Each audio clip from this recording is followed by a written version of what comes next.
This morning, when I left my house, it was raining like heck.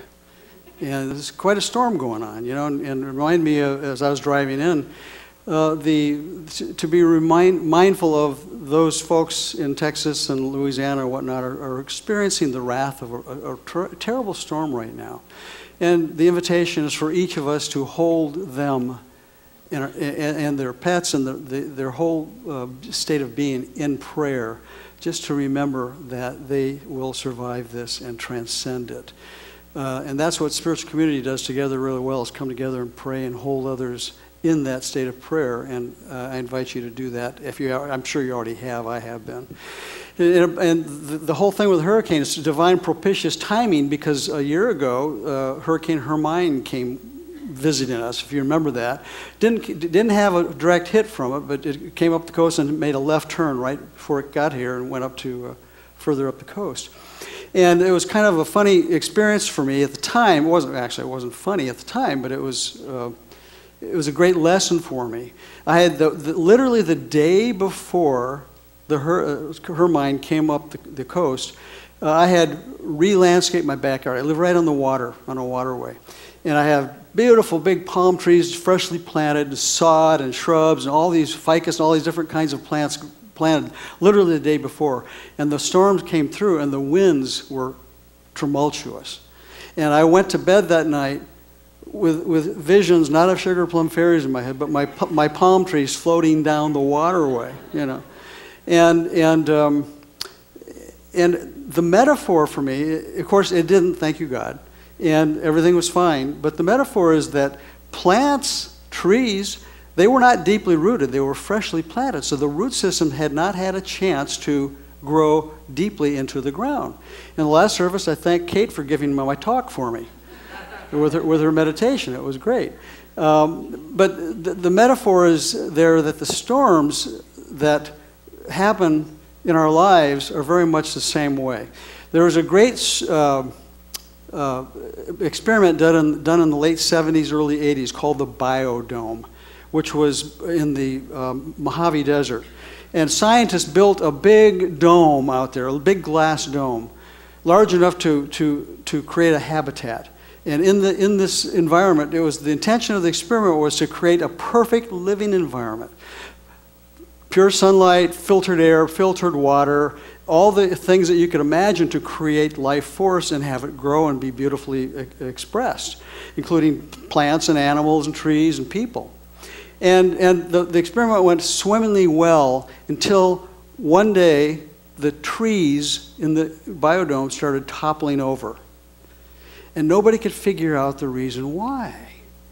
And then somebody came up with the understanding that the one element, the one natural element that they had left out of the equation when they built the biodome was wind. The trees need wind to blow against them so that their root system will grow deeper in the ground to stand in the wind. And that's the metaphor there is, and as you know, I love metaphor. Our life is like the biodome. There's no such thing as a perfect life. There's no such thing as a perfect living environment. Wherever you go, there you are, right? And yet we have to understand that because there's no such thing as a perfect environment, the storms that we incur in our daily life create that less than perfect environment, spiritually, emotionally, physically, emotionally, mentally. What do I mean by storms? Well, I'm not talking just about the weather blowing against us, however it could be that. But what about the storms in our relationships that sometimes rise up and push hard against us, called relationship issues, or work issues, or economic issues, or health issues? These are all the storms of life that can be set upon us. And if we're not firmly grounded, if our roots are not deeply established in our being, we'll get blown over with each storm that passes through. And so what I want to share with you today is an understanding that we're all, the wind's a great metaphor, but everything in life boils down to energy. Energy is all there is in one form or another. That's what Einstein said, right? So always creating something out of itself and then turning back into the pure energy it was. It's an amazing process. But we have to understand we're energy directors. We are energy conductors. Energy moves through us, and according to our thoughts and beliefs, we direct energy. Go ahead and just go to the second slide, if you will. This is a great quote by Carl Jung. The greatest contrast, the greater the potential. Great energy only comes from correspondingly great tensions, okay, between opposites. Now understand what I'm talking about here is contrast is the dance of energy in motion. That it's not, what's the term I'm looking for? Tension.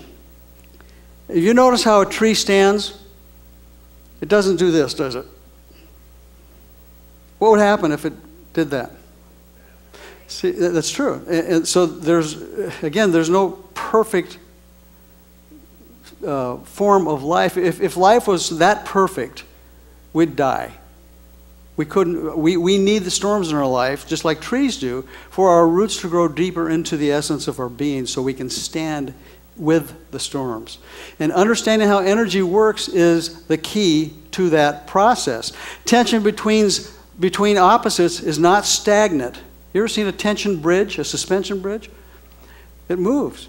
It moves. You see tension with a tree when it's standing in the ground. It moves back and forth. It doesn't stand rigid.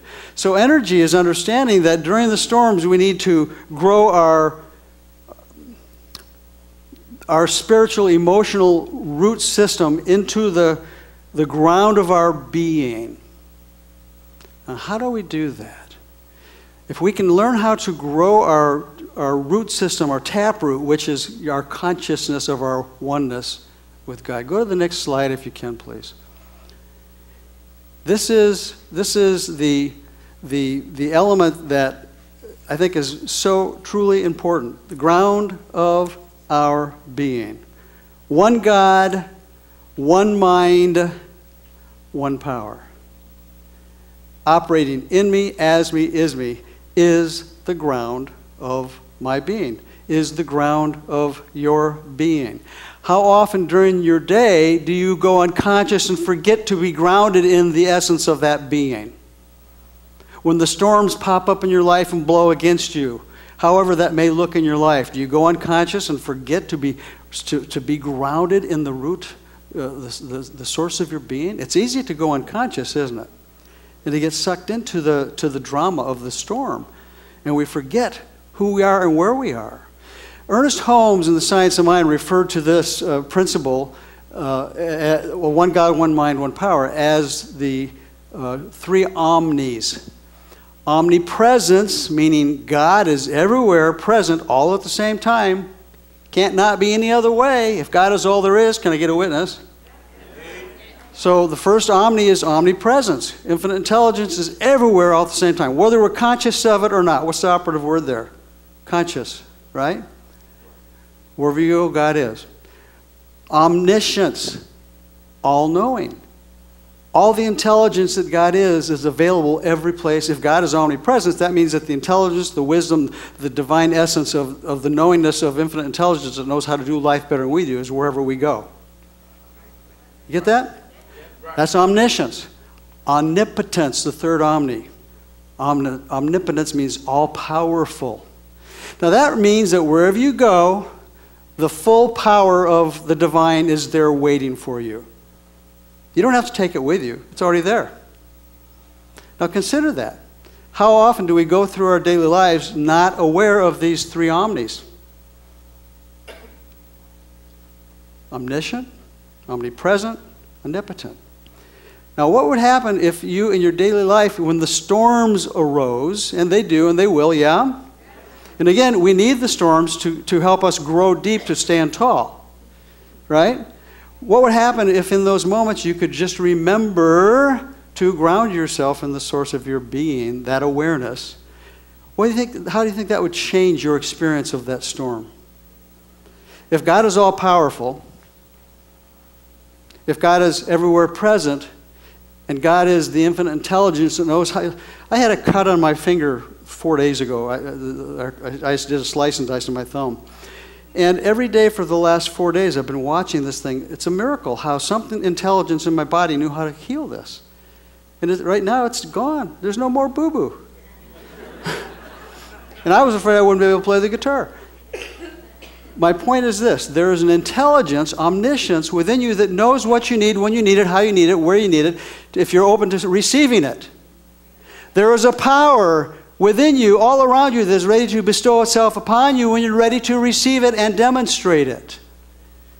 There is a presence. You can run, but you can't hide because it's everywhere. The key is to be aware of it. Yeah? ABC. Awareness builds consciousness. What? A consciousness of one God, one mind, one power. Wherever I am, God is. That's simple. Now, if you don't like the word God, some don't, you can use any other word you want that works for you. Wherever I am, infinite intelligence is. Wherever I am, universal presence is. Wherever I am, nature is. I don't care. It doesn't matter. God doesn't give a rip what you call it. The point is that you call it into awareness. It's already there. You can't be more spiritual than you already are. You're 100% spirit. All you can do is become more aware of it. That's called spirituality. It's the practice of the awareness of God in the presence, in the moment. That's the three omnis. One God, one mind, one power. And the truth is, that truth never changes based on conditions and storms that are going on out there. Take a breath. And here's the key. Here's the key. If we observe nature, we can let nature be our teacher. Because it never goes unconscious.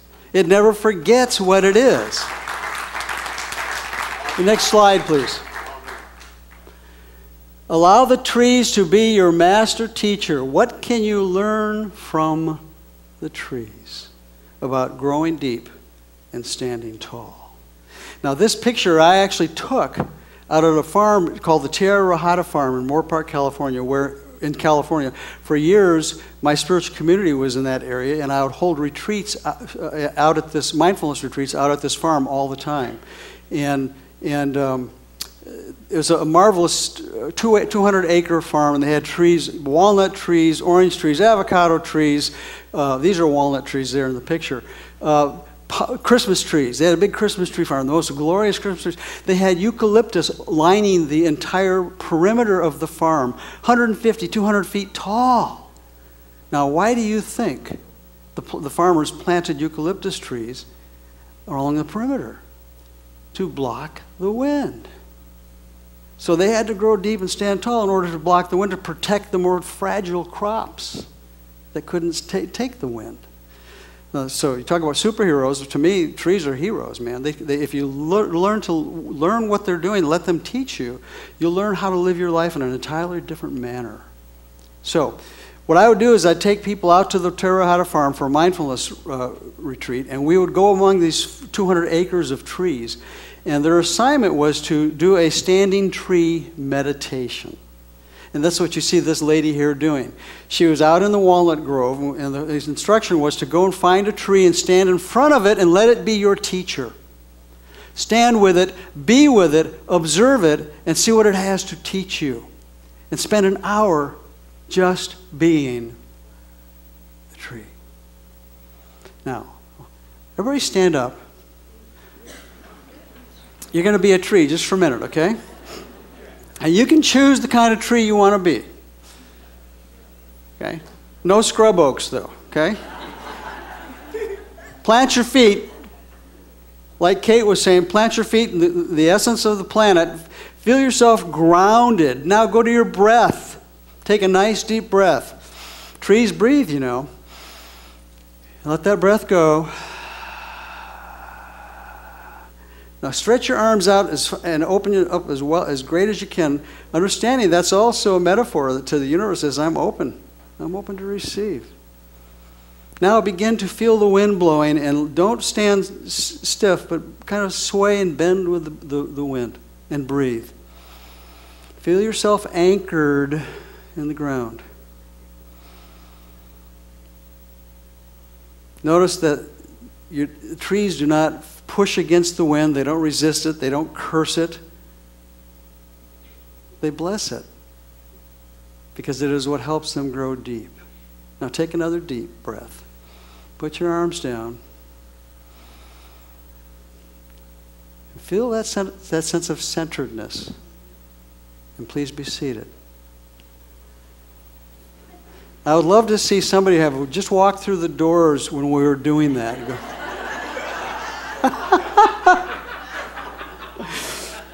And this is a really strange cult you got going here, I'll tell you that. But this is a practice that you can do on a regular basis. On these mindfulness retreats, and this is a true story, if you become witness to the tree, it will teach you everything you need to know about being. That you stand and watch a tree, it doesn't matter what season it's in, the trees, the birds will land in it, the leaves fall, everything. The trees doesn't resist any of it. The trees are about non-resistance, but they also know this contrast about how to find that balance of energy to be. True story. One of the mindfulness retreats that we did, one of the group of people went to the Christmas tree farm area. The farm had all kinds of trees all around. But a couple ladies went to the Christmas tree farm, and they picked out the perfect tree to be their teacher, and they're among all these other Christmas trees growing, and they did this meditation, and they just became the tree. And they told me about this when they came back after the workshop, and they were breathing, just being the tree. And this woman, one of the farm hands, walked into the Christmas tree grove, stood just very near her, and relieved himself. I'm not telling you that to be gross. I'm telling you that this woman had embodied what it meant to be a tree so much that this guy didn't even see her. Be the tree. Now that may sound a little weird or crude, but my point is this, is that when you allow yourself to become part of your environment and you truly feel at one with it, nobody sees that you're not.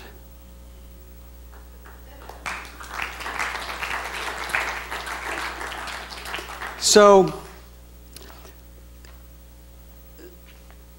the practice that we have to remember is this.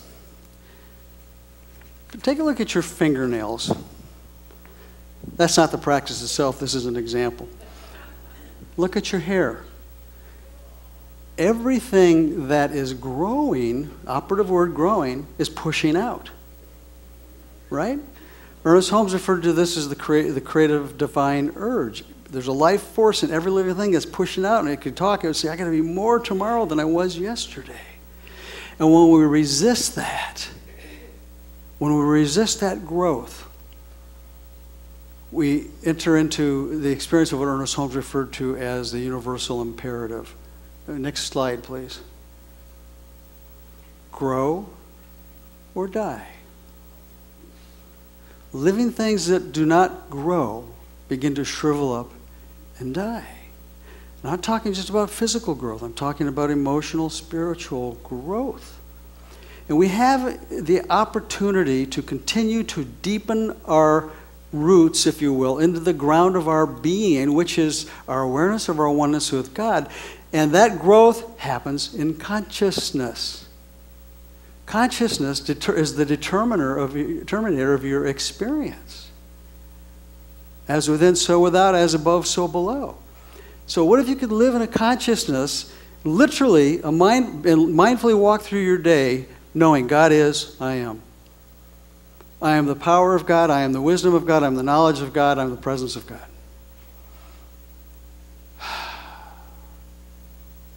Would that change your experience of the storms that may beset you on a regular basis? So here's the practice, and this is your homework assignment. Okay, and I give homework once in a while. This week, find time this week to go out someplace, whether in your own home or go to a park, and find a tree and invite it to be your master teacher. And stand with it, and be with it, and observe it, and breathe with it, and watch what it does, and learn from it, and notice that its base is rooted deeply in the essence of the soil, but its branches and leaves are moving. Non-resistance. That's that contrast That's that contrast. And so if you can remember on a daily basis, especially when the storms of has anybody had a storm in your life in the last 24 hours? I'm not talking about the weather. I have. Okay? These are the moments we have to remember. The choice is always with us to, in that moment, plant yourselves deeply in the ground of our being. Irrespective of what's going on out here, God is, I am, bring it on. I know who I am, I know where I am, what I am, and I'm bigger than any storm. And so it is.